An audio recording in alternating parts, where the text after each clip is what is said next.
is through the concept of the big lie, and boy, did we hear that tonight.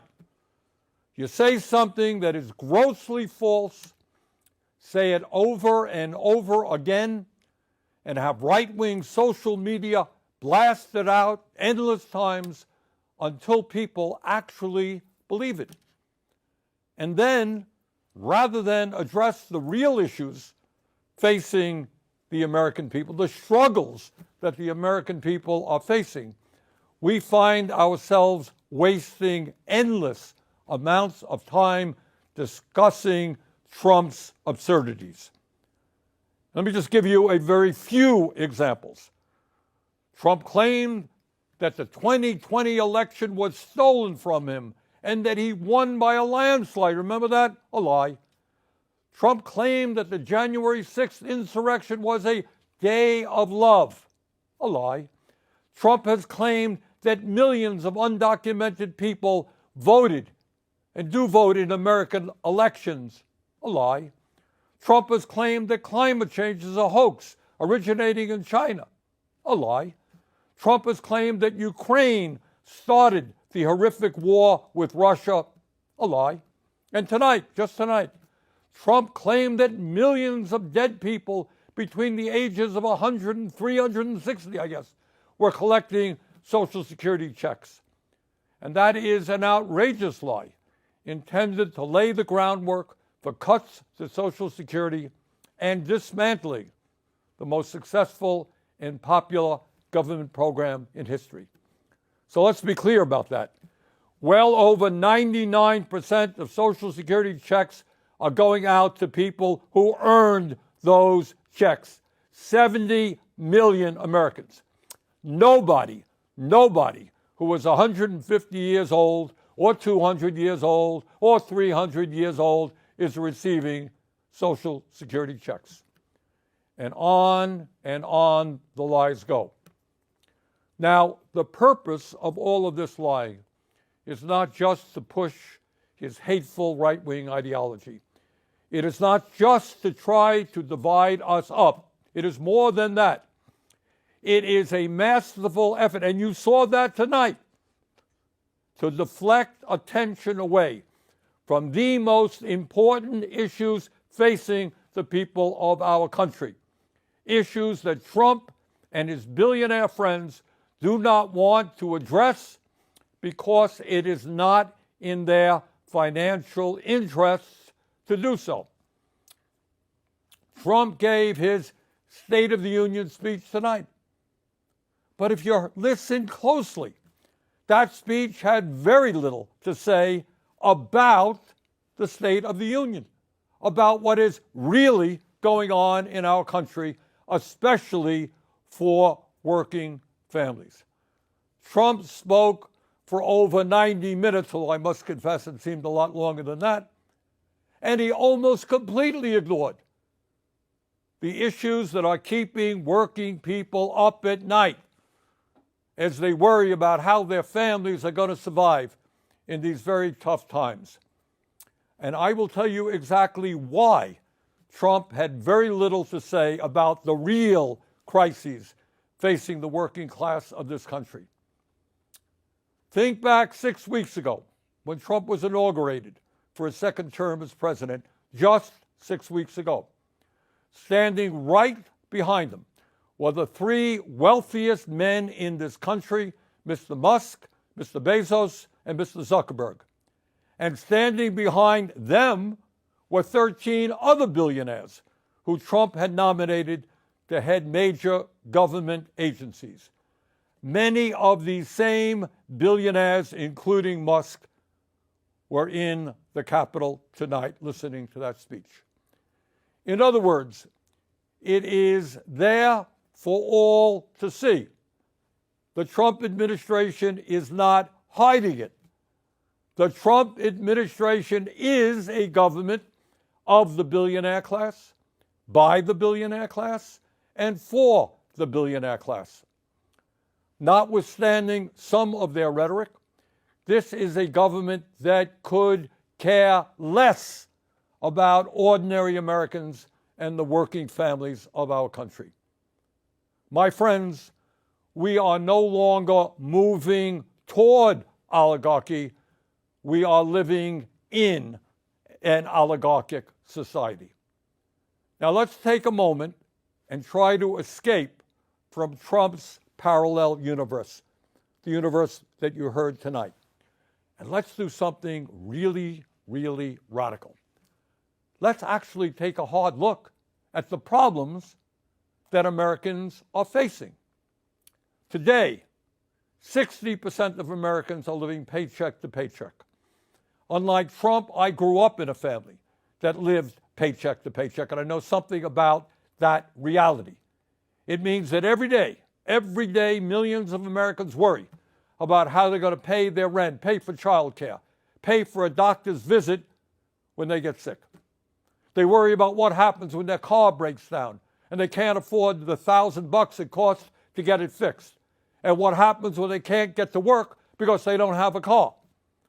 They worry about how they can afford to buy healthy food for their kids when the price of food is off the charts. Funny? I heard Trump speaking for 90 minutes tonight. I didn't hear one word from him about the economic reality facing 60% of our people, or the enormous stress that they are living under.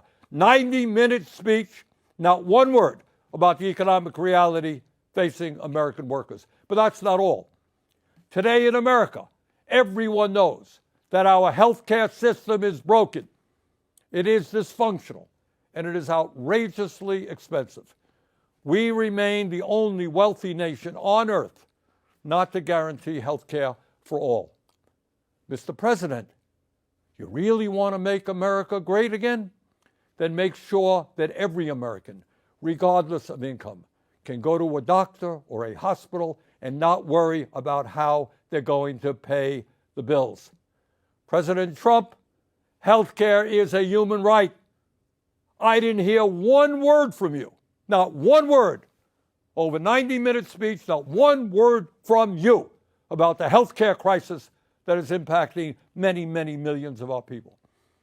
Nor did I hear you say why we pay by far the highest prices in the world for prescription drugs, sometimes 10 times more than the people in other countries, and why 1 out of 4 Americans are unable to afford the prescriptions their doctors prescribe. Not one word about the outrageously high cost of prescription drugs. Mr. President, we have nearly 800,000 Americans who are homeless. Over 20 million of our people spend more than half of their limited income on housing. We have a major housing crisis in America. Everyone knows it, apparently, except you, because in your speech tonight, I didn't hear you mention the housing crisis. Today in America, we have more income and wealth inequality than we've ever had. 3 richest people in America, the folks Trump invited to stand behind him at his inauguration, now own more wealth than the bottom half of our society, 170 million Americans. Did anyone out there hear one word from the President of the United States on that enormously important issue, which gets to the very fabric of our society? So few owning so much while so many people suffer. And here's something else the President forgot to discuss. Not only is our life expectancy 4 years lower than other wealthy countries, the bottom 50% in this country, the working class of America, on average, live 7 years shorter lives than the top 1%. Got that? In other words, being poor or working class in this country today is a death sentence. Did you hear any discussion tonight as to why so many of our people are living shorter lives than they should? During his speech tonight, Trump did not have one word to say about how we are going to address the planetary crisis of climate change. The last 10 years, as most Americans know, have been the warmest ever recorded, and extreme weather disturbances and natural disasters have been taking place all over the world, from California to India, across Europe to North Carolina. And yet, not surprisingly, Trump had nothing to say about climate change except, I guess, drill, baby, drill. Well, that's going to help a whole lot. And let's be clear. Not only did Trump fail to talk about some of the most important issues facing the working class of America, but the solutions, in quote, he proposed would only make a bad situation even worse. Yep, I did hear Trump talk tonight about some tax breaks for working families in terms of not taxing tips, not taxing Social Security, and not taxing overtime. Fine. But that is chump change compared to the benefits he's going to give to the 1%, and it doesn't tell the whole story about his tax policies. According to a recent study by the Institute on Taxation and Economic Policy, if all of Trump's so-called America First policies are enacted, including his tariffs, which he spoke a lot about tonight, the bottom 95% of Americans will see their taxes go up, while the richest 5% in our country will see their taxes go down, way down. Tonight, in so many words, Trump urged Congress to pass his big, beautiful budget. Do you know what's really in it? This budget would cut Medicaid by $880 billion. Oh, I guess Trump forgot to talk about that. $880 billion cut in Medicaid. According to one estimate, it means that up to 36 million Americans, including millions of children, would be thrown off the health insurance they have. Hey, a 90-minute speech tonight, not one word about throwing millions of kids off of the health insurance they have. When you cut Medicaid drastically, it means that nursing homes that receive 2/3 of their funding from Medicaid will either have to shut down, lay off workers, or significantly scale back the services they provide seniors. Gee, I didn't hear that from Trump tonight either. It would be a devastating blow, these cuts to Medicaid, for the 32 million Americans who get their health care at community health centers. And it's not just Medicaid that Trump's budget would cut. It would also cut nutrition assistance by at least $230 billion. Now, I want you to think about that for a moment. And can you imagine? The billionaire class, people who can support their families, some of these guys have tens of billions of dollars, support their families for the next 10 generations, 50 generations. People who live in incredible opulence. People who own their own jet planes, they own their own private islands, they own their own spaceships, trying to get tax breaks by taking food out of the mouths of low-income kids. That truly is disgusting. What we are seeing is the Robin Hood principle in reverse, taking from the poor and giving to the rich and the very, very rich. And here is something else Trump has been doing. For the past several weeks, he and his good friend Elon Musk, who was up there in the audience tonight, have been throwing hundreds of thousands of federal employees off their jobs. Now, I know some of you are saying, well, that's too bad, but that's the federal government, not me, it's not me, it's just those guys who work for the federal government. But I want you to think about this. Think about it for a moment.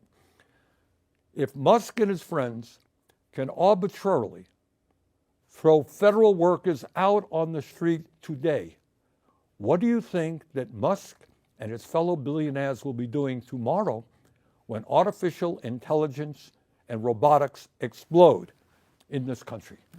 Do you think they'll give a damn about you and your families? No, they will treat you exactly the way they're treating federal employees today. You will be out on the street as well. But it is not only absurd domestic policies that we've got to fight. For the first time in our 250-year history, we have a president who is turning his back on democracy and allying us with authoritarianism. No, we must not abandon the people of Ukraine who were invaded by the Russian dictator Vladimir Putin. We must always stand for democracy, not dictatorship. Let me be very clear. Regardless of where Trump is taking this country, here's what I think and what I believe the American people want us to do. They want us to end a corrupt campaign finance system. Well, golly gee, I didn't hear Mr. Trump talk about that tonight. A corrupt campaign finance system which allows a handful of billionaires to buy elections. It is beyond crazy that someone like Elon Musk can contribute over $270 million to help get Trump elected, and then he gets to run the government. It is absurd that any member of Congress who stands up to Netanyahu's brutal war in Gaza can expect to be opposed by millions of dollars in campaign contributions coming from AIPAC. The American people want us to end this disastrous Citizens United Supreme Court decision and move to the public funding of elections. Democracy is supposed to be about one person, one vote, not billionaires buying the political candidates of their choice. And further, no, we should not be giving tax breaks to billionaires. That's not what we should be doing. We must demand that the wealthiest people in this country start paying their fair share of taxes. We must raise the federal minimum wage of $7.25 an hour to a living wage of at least $17 an hour. We must make it easier for workers to join trade unions, grow the union movement, and prevent corporations from violating labor laws with impunity by passing the PRO Act, legislation that I will be introducing tomorrow.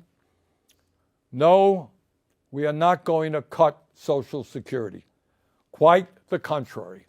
We must expand Social Security benefits and extend its solvency for the next 75 years by scrapping the cap that allows a billionaire to pay the same amount into Social Security as a truck driver. Too many of our seniors are hurting today for us to be talking about cutting Social Security. Over 20% seniors in this country living on $15,000 a year or less. Further, instead of making massive cuts to Medicaid, we must join every other major country in guaranteeing health care to all of our people through a Medicare for All single-payer program. We must also take on the greed of the pharmaceutical industry, get them to charge us what they charge other countries, reducing prescription drug prices by 50%. And at a time of a terrible housing crisis in Vermont and in every area of our country, we must build at least 4 million units of low-income and affordable housing, stop corporate landlords from jacking up rent prices, and establish a cap on rent. In a competitive global economy, we need the best educated workforce in the world. All of our young people must have the ability to get a higher education by making public colleges, trade schools, and universities tuition-free and canceling student debt. Yes, we can create millions of good-paying jobs by combating climate change and moving our energy system away from fossil fuels and into sustainable energy. You know, I heard a lot of talk about freedom tonight from Mr. Trump. Well, in a free society, we must absolutely guarantee that it is the women of America who control their own bodies, not the local, state, or federal governments. Now, I know, because I've heard from many of you, that there are a lot of people out there who are feeling angry and frustrated at what's going on here in Washington, D.C. And some of you may feel a bit hopeless. So let me say this. At this particular moment in history, despair is not an option. Giving up is not acceptable. And none of us have the privilege of hiding under the covers. The stakes are just too high. Let us never forget, real change only occurs when ordinary people stand up by the millions against oppression and injustice and fight back.